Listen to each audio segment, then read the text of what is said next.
Programa más, en una entrevista de En la Calle, en nuestras plataformas digitales, tanto en Facebook, Instagram, YouTube y Twitter. Hoy nos encontramos aquí con el investigador del Instituto de Estudios Nacionales de la Universidad de Panamá, el señor Antonio Méndez. El tema hoy que vamos a tratar es la situación política en Panamá durante la pandemia y qué nos va a representar la famosa nueva normalidad y la pospandemia. Para empezar, señor Antonio, pregunta 1 sería, ¿cuál es la situación política en Panamá durante la pandemia del COVID-19? Bueno, antes de hablar de la situación política con propiedad a partir de la pandemia, debería decir cuáles son los antecedentes. Sin embargo, para contestar directamente a tu pregunta, puedo decirte que la necesidad del control social se ha convertido en la principal misión de la actividad política en este periodo. Es decir, en un periodo en que no hay pandemia y no hay la necesidad de controlar la movilidad de la población, el escenario que vemos es el de los partidos políticos confrontándose en oposición, es el de las inscripciones de partidos, es el de los movimientos sociales en la calle protestando o avalando tal o cual política, pero en este momento todo lo que es la política usual pasa a un segundo plano, aunque no deja de incidir, para darle prioridad al tema del control social dado el acontecimiento de la pandemia. Dicho esto, ahora eso tiene una razón, eso tiene que por el momento aparece ser como una razón sanitaria, pero pronto veremos que el ejercicio del control social desde el Estado por parte del presidente, su partido, etcétera, trasciende con mucho las necesidades que impone la pandemia. Pero de eso podemos hablar en un momento. Por ahora quiero hablar de la política pre-pandemia. Recordemos que el presidente llega al poder después de una crisis de toda la estructura política partidaria, lo cual se reflejó en los resultados de las elecciones del año pasado. Sin embargo, fue tal así el desgaste de la estructura política del país, desgaste de los partidos, de las instituciones, de la credibilidad. Lo más importante en el recambio político es mantener el orden social y cierto grado de confianza para darle estabilidad al país. Ese es el objetivo general de la política. Mientras los actores sociales ganan poder o pierden poder, ¿no? Pero todos necesitan un cierto orden para que sus estructuras acumulen, ¿no? Y puedan ser sujetos de obtención del poder en los torneos electorales. Pero pasado el torneo electoral comienza una historia. ¿Y cómo empieza esta historia? Un poco raro, porque comenzó así: el presidente que gana con el 33% de los votos. Aparecen dos nuevas oportunidades de creaciones de partidos políticos con el candidato independiente y dos candidatos independientes que se le abre la posibilidad de tener su propio partido político, y que era esperable que empezaran su movimiento para generar esos partidos. El partido que estaba en el gobierno se reduce su consenso al 10% de la intención del voto. De hecho, el segundo partido que le pisa los pies casi electoralmente al partido en el poder,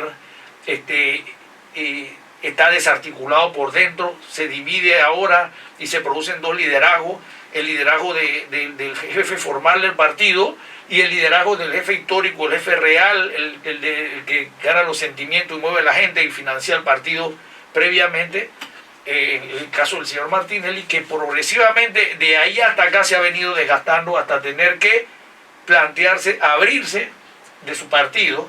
Entonces, eso ha hecho que esa estructura partidaria no esté incidiendo, trabajando efectivamente como oposición. Tampoco la Rufimo tuvo un cambio importante de su dirección, digamos, hacia una dirección más social, más abierta, menos conservadora, y que tiene la gran tarea de recuperar la imagen de ese partido. Tampoco ha tenido mucho tiempo de ser oposición durante este periodo. Entonces eso ha hecho que estas debilidades con las que llega el actual presidente no hayan hecho crisis porque sus opositores no se han presentado con fuerza y le ha dado cierta tranquilidad. Pero ¿de dónde surge la intranquilidad interna de este gobierno antes de la pandemia, estoy hablando antes de la pandemia, de la propia situación partidaria de él. Inicia con un tremendo conflicto a lo interno de la fila de su partido, estabiliza la situación en diciembre cuando empieza como a detener un poco la protesta social buscando escenario de negociación, pero al transcurrir la pandemia el presidente vuelve y pierde. Bueno, ya está en la parte de la pandemia, pero rápidamente empieza a perder consenso nuevamente en su estructura partidaria. Entonces, ¿qué le da poder? Bueno, ahora sí, entonces, ¿qué le da poder? Disculpa, ¿qué le da el poder al presidente en un momento? La propia pandemia. El temor de la sociedad hace que el presidente pueda ponerle un detente a todo el país, la gente lo acepta para que pueda surgir un orden y eso le da un liderazgo temporal. Sin embargo, el fenomenazo político en ese sentido es que el presidente en el medio de la pandemia pierde rápidamente el consenso social. Ahí, hacerle la otra pregunta. La pandemia en Panamá realmente empieza en el 8-9 de marzo, empieza el primer caso. El gobierno no acepta el primer caso, que fue el profesor, el director del Francisco Beckman. Cuando ellos ya detectan el primer caso, según la ministra de Salud en ese momento, era una señora que había venido de España. Pero, ¿cuál es el motivo real que el gobierno nunca pudo aceptar ese tema del profesor, del director fallecido, del Beckman, como el primer caso real del coronavirus en Panamá? Bueno, vamos a recordar algo que ya se nos olvidó porque ha pasado 4 meses. Que cuando el gobierno ataja el primer gol, ya le habían metido varios. O sea, el hecho de que en unos cuantos días la pandemia se haya reproducido, o sea, los números que aparezcan sean tan distintos a la tasa de multiplicación que se deducía del primer caso, indica que ya el gobierno ya en este país había una gran cantidad de gente mucho antes de que el gobierno se diera cuenta. Y es que yo creo que el problema que nosotros, el gran error desde el principio, con respecto a eso, es que no debimos haber esperado que se detectara el primer caso, debimos haber salido, como se sale ahora, y hacer un barrido estadístico, ¿no? La trazabilidad. Ajá, claro, pues desde el principio, decir, antes de tener de que se detecte en el sector hospitalario el primer caso, yo debía haber salido afuera y hacer unas muestras ahí aleatorias y probablemente me hubiera encontrado ya lo que se mostró. Eso hubiera sido un mecanismo. Tema marzo de este año, de 2020, primer mes de la crisis y la moratoria. Los diputados de la Asamblea presentan varios proyectos de tema de moratoria. La moratoria bancaria, el tema de la moratoria de los servicios públicos y el tema del famoso bono de 300 o 500 dólares que habían propuesto, creo que era 300 dólares. El tema de la moratoria bancaria no es aprobada en el periodo, o sea, es aprobada en la Asamblea antes del 30 de abril, pero no fue sancionada y fue vetada. Fue llamada a sesiones extraordinarias en junio, motivo de que el gobierno no quiso aceptar esa moratoria bancaria. Bueno, mira, aquí lo primero que tenemos que entender es que desde el momento que se da la pandemia, los sectores dominantes están en una situación especial, en que ven con mucha facilidad cómo va a ser el proceso de descapitalización del país y la crisis económica que se veía en todo el mundo y aquí también. Entonces, hay que tomar el control. No solamente lo toma el gobierno a través de sus instituciones específicas como el MEF, como el etcétera, ¿no? Sino que la clase social, que es básicamente el sector bancario, toma o corre a juntarse al gobierno para definir, para ayudar al gobierno, para imponerle al gobierno lo que va a tener que hacer económicamente. En ese sentido, sí, para garantizar primero, y esto hay que decirlo, la clase dominante se pega al sector político, o sea, más de cerca, porque siempre ha estado ahí, ¿no? Más de cerca para garantizar sus intereses cuando el gobierno tenga que definir la política que deberá operar para tratar de mantener a flote la economía, es decir, para que sus intereses no sean vulnerados. Entonces, evidentemente, aquí hay que entender el tema de la lucha de clases, si no, nunca vamos a entender nada. Frente a una masa monetaria que llega y a una economía que ya existe, el papel de la clase dominante es mantener su acumulación y, ¿sabes qué? Incrementarla. Pero eso siempre sería como a costa de los sectores que deberían recibir los subsidios, que deberían recibir el apoyo, etcétera. Entonces lo que ocurre es que esa moratoria a todas luces no beneficiaría los intereses de estos sectores. Entonces ellos logran que, para contestar tu pregunta con precisión, ellos logran que el presidente batee a favor de ellos. Es más, no solamente el presidente, fuerzas externas, porque hay que entender que la banca local también está articulada a la banca internacional, y con los préstamos que recibimos del extranjero están condicionados con que los dineros lleguen a la banca. Con eso la banca garantiza que el poder durante la pandemia económico no quede realmente en el gobierno, sino que al recibir ellos el dinero, los importantes capitales, ellos son los que dicen quién vive y quién muere en la economía.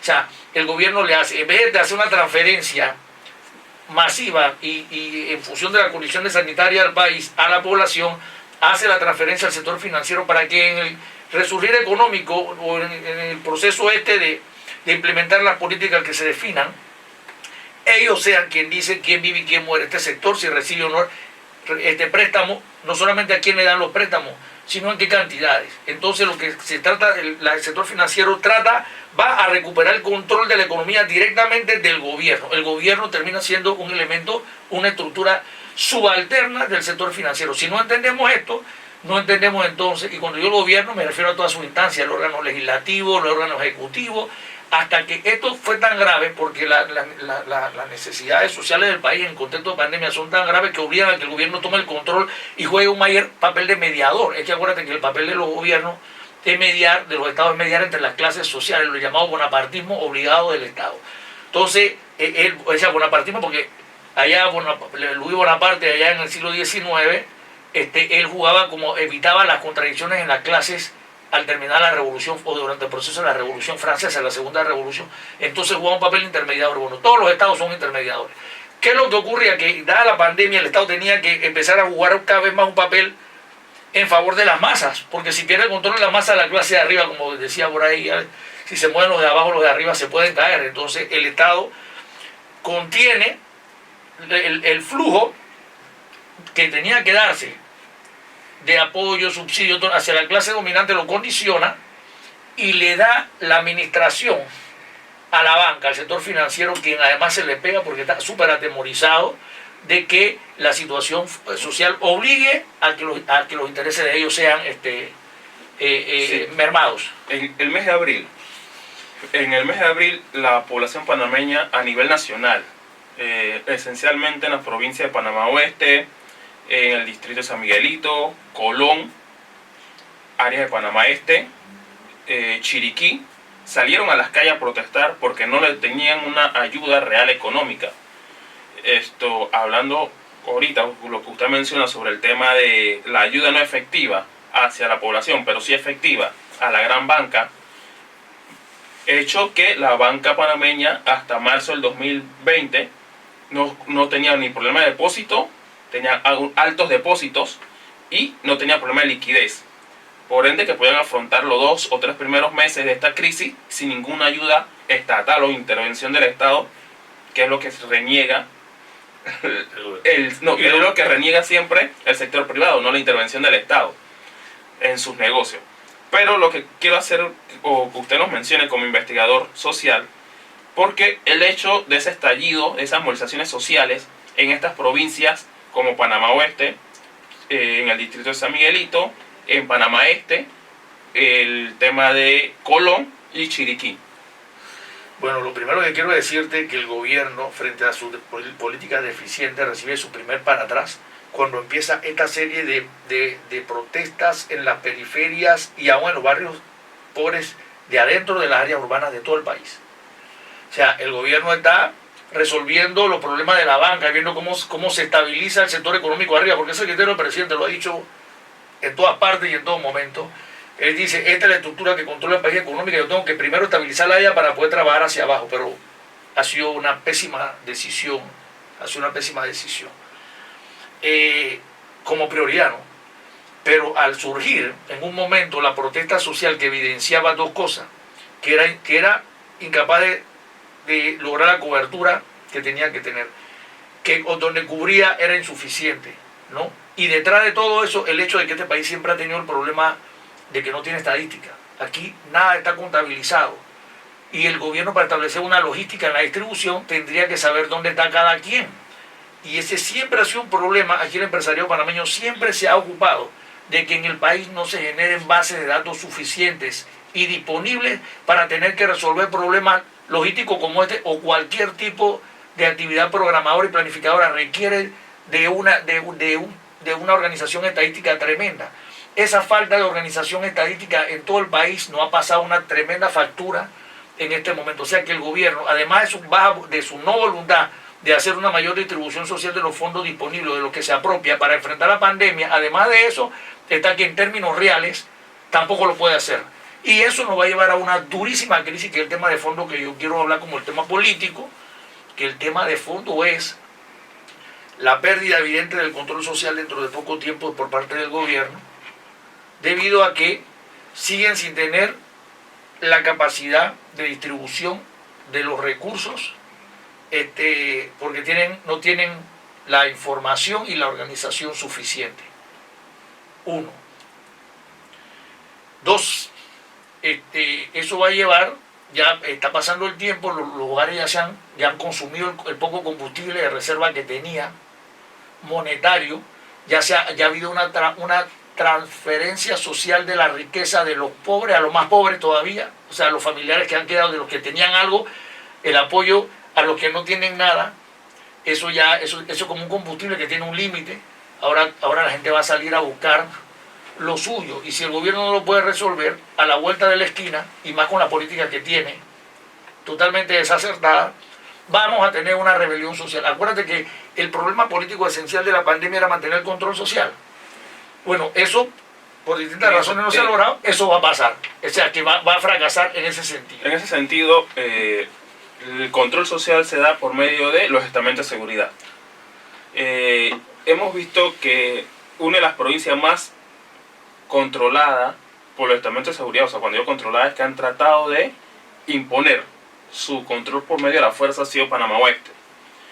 Pero también es la que ellos siempre salen, el ministro de Seguridad, el director de la policía, que es donde están los mayor casos de personas que violan el toque de queda, que es donde están las mayores concentraciones de protestas durante estos casi 5 meses que ya vamos de pandemia. El motivo de eso, o sea, ¿cuál ha sido el rol de los estamentos de seguridad en esta crisis del COVID-19 y relacionado con el tema de la política, ¿no? Bueno, parte de la pérdida del control social va a consistir en que al principio de la crisis rápidamente se lograron crear líneas de contención y de respuesta que al principio actuaron, no los teóricos, no los que definieron la política, esos fueron fatales. O sea, el presidente y su equipo, terrible.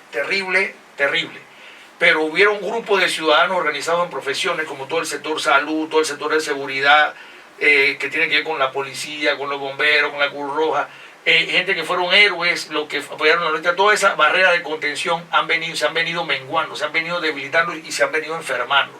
¿Me explico?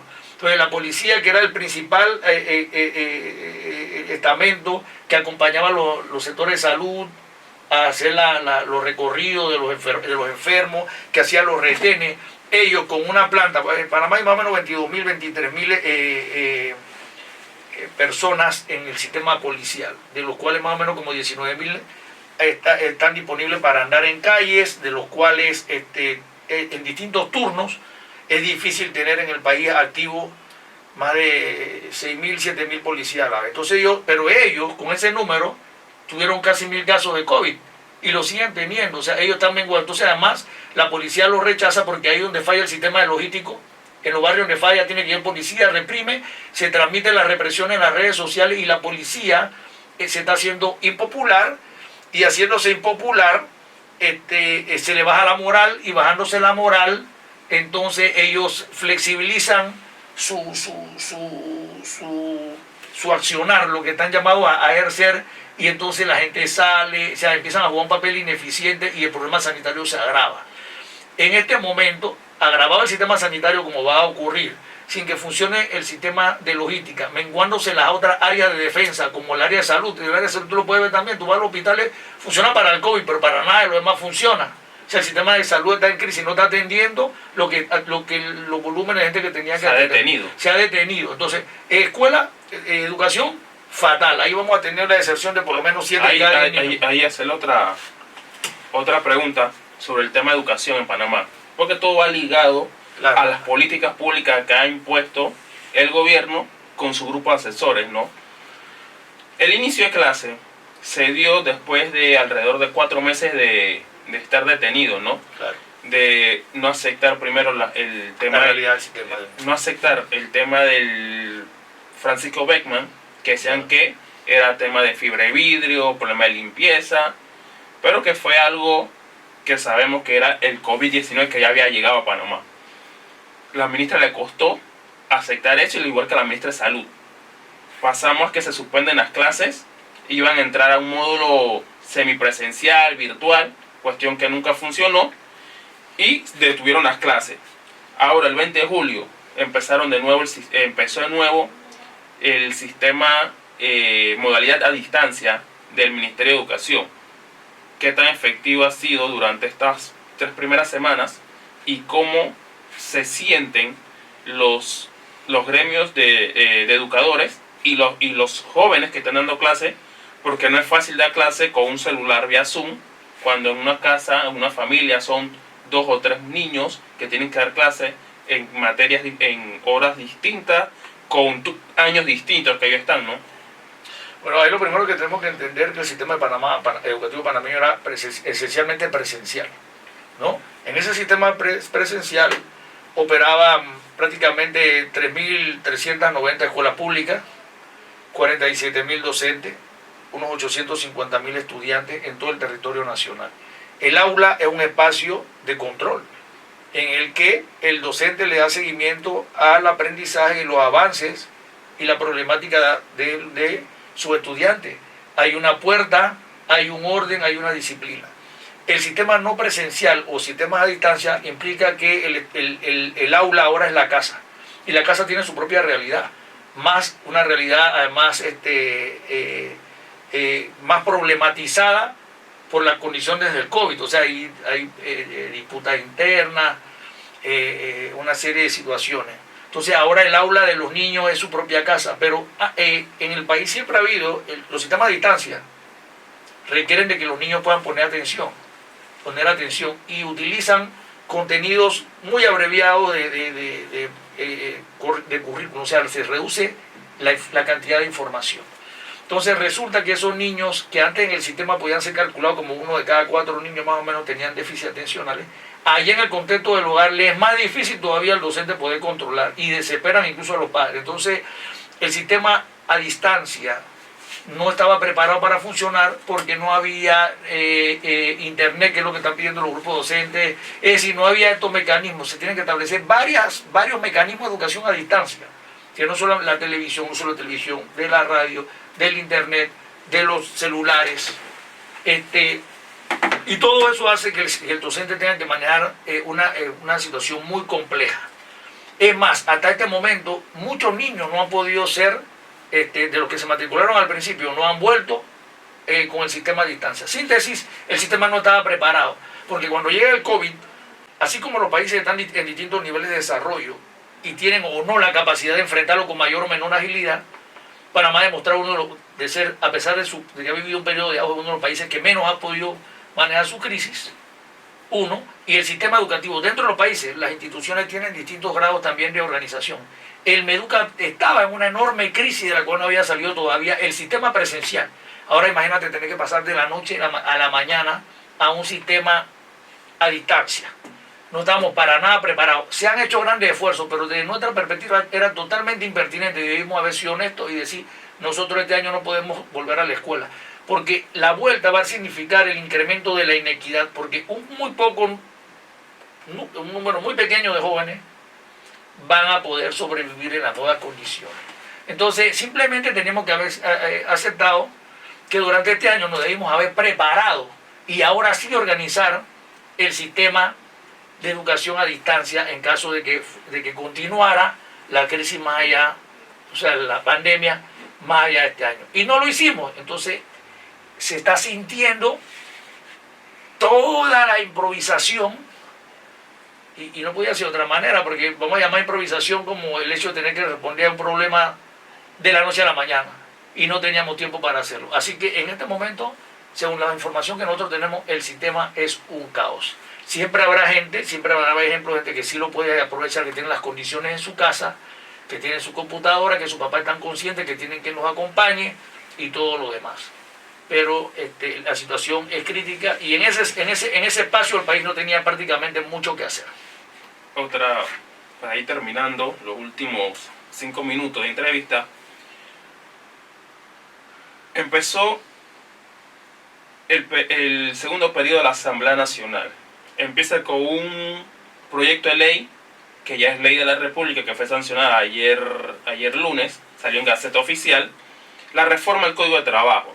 Hace 25 años, en 1995, el gobierno de Ernesto Pérez Valladares reformó el Código de Trabajo para flexibilizar las relaciones laborales y así poder entrar a las reglas del juego de la OMC. 25 años después, Laurentino Cortizo, del mismo partido PRD, reforma el Código de Trabajo por el tema de la crisis del COVID-19 para que las empresas, como usted acaba de decir, él tiene la teoría o la tesis de que tiene que primero salvar las empresas para después ver qué hace con los trabajadores.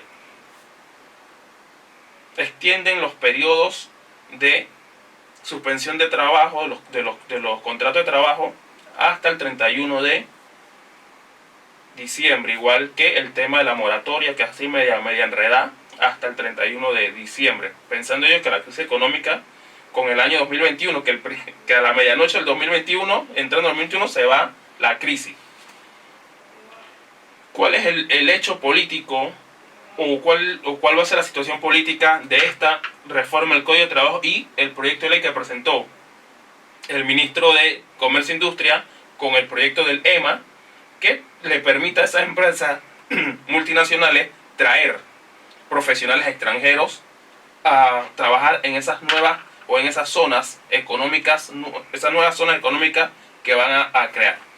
Bueno, mira, yo creo que todo lo podemos reducir a un concepto esencial que además tiene otros aspectos que le son subalternos. Pero lo primero es, para este gobierno, mantener el control social. O sea, la tranquilidad de la sociedad, ¿no? Para poder restablecer las funciones económicas y la acumulación de la clase dominante. Entonces, han aprovechado el escenario de la pandemia para hacer lo que no han debido hacer. O sea, evidentemente el tema de la pandemia no es lo primero para este gobierno, sino el tema de la estabilidad económica de las clases, de las élites empresariales. Dentro de esa perspectiva, están aprovechando la pandemia para hacer viejos proyectos engavetados, unos y otros que trajo este gobierno. O sea, aquí el control social se expresa como la tranquilización de todos los sectores de lucha de la población, bajo el discurso de que estamos reorganizando la economía y están metiendo, tanto en educación como en el sector laboral, están aprovechando la pandemia para hacer cosas que hace mucho tiempo querían hacer. En el caso de la reforma del Código de Trabajo, independientemente de los temas específicos que están ahí en los distintos artículos, el objetivo es que los sectores sociales no replanteemos que la nueva normalidad no solamente tiene que ser aspectos sanitarios como el distanciamiento social, etcétera, sino nuevas relaciones económicas, nuevas relaciones con la naturaleza. Es decir, tenemos que cambiar de fondo cómo vivimos los panameños y en el mundo, pero bueno, nosotros tenemos que ver con el tema de Panamá. No estamos discutiendo cuáles son los nuevos términos de nuestras relaciones y se va a reproducir un Panamá igual al que teníamos antes de la pandemia, y ese Panamá era uno de los países, el Panamá donde tenemos los grupos originarios más atrasados de la región, donde todavía tenemos 800.000 pobres, aún estando en un auge económico sin precedentes en la historia.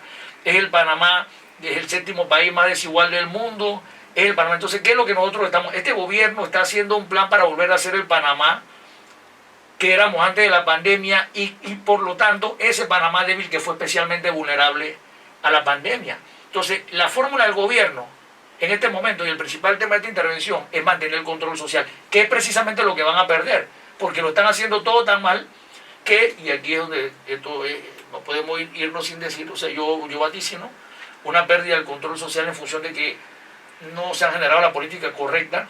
Primero, no se ha solucionado el problema de la distribución por la falta de información. Segundo, siguen la política miserable de las cuantías que están dando. Tercero, se ha agotado el combustible de los hogares. Ahora la gente va a salir porque tiene que salir o a buscar un empleo, lo cual puede agravar la situación sanitaria, ¿no? O a protestar porque el gobierno no está dando en la repartición social de los recursos, que esto es lo esencial, que los recursos disponibles se tienen que repartir, ¿no? Para que la gente pueda sobrevivir, y eso no se está haciendo, y eso en el medio de que se están venciendo los sectores de resistencia, el sector salud está haciendo crisis, en realidad no está atendiendo la gente, ¿no? Y tarde o temprano hay enfermedades que es imposible que dejen de ser atendidas, la policía se está venciendo, no tiene resistencia, o sea, este gobierno, su política fundamental era el control social, y eso lo va a perder. Lo va a perder. Además, todo indica que lo va a perder porque la política económica que tiene no va a hacer que la economía despierte. Porque la política económica es pedir prestado, y pedir prestado implica reducir el presupuesto. A la hora de tener que pagar implica reducir el presupuesto disponible del Estado para resolver. Entonces el país va a quedar empeñado.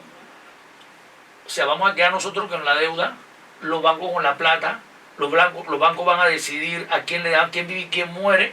Me explico. Y la otra gente que no recibe el subsidio necesario y suficiente, entonces se van a convertir en la gente que protesta. Y eso no son solamente los trabajadores, el panameño de a pie, el panameño humilde, que es el que todo el mundo piensa que se va a tratar de rebeliones sociales. No, la clase media que va a tener que pagar deudas de casa, de carro, que van a pedir todo eso. La pequeña empresa, que es más del 90% de la empresa de este país. Toda esa gente son la gente que están afectados. Ahora, ¿qué es lo que ha ocurrido? ¿Por qué no se ha dado una mayor confrontación? Porque los movimientos sociales están bastante desarticulados. Apenas hoy se han articulado, tenían una articulación que era este movimiento proconstituyente, donde estaban la mayoría de las organizaciones sociales, y ahora existen pequeños grupos de organizaciones como Poder Ciudadano y Propuesta Alternativa, que empiezan a tratar de generar propuestas, visiones, pero todavía muy lento. Así que quiere decir que cualquier explosión social no va a tener liderazgo ni intermediario, porque su intermediario debieron haber sido los sectores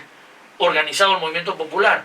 Entonces vamos a tener explosiones sociales, vencidas las líneas de resistencia como policía, salud, etcétera, políticas económicas que no llegaron a la gente, y si no cambia la visión del gobierno, que tiene equipos de técnicos muy malos, no sé cuál, pero cambió uno en salud que era malo y puso otro peor.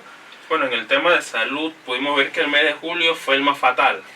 790 fallecidos en un solo mes, 31.000 casos de contagiados solo en el mes de julio, que representaba alrededor del 48% del total de contagiados.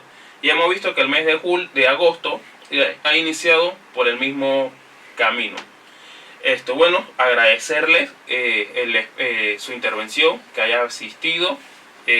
Hemos transmitido esta entrevista por medio de nuestras plataformas digitales de En la Calle Panamá, en la calle Pitiguay. Nos puede buscar en Instagram, Facebook, Twitter y en YouTube para que nos sigan y para que tengan nuestros contenidos al día. Que pasen un excelente día. Que estén muy bien.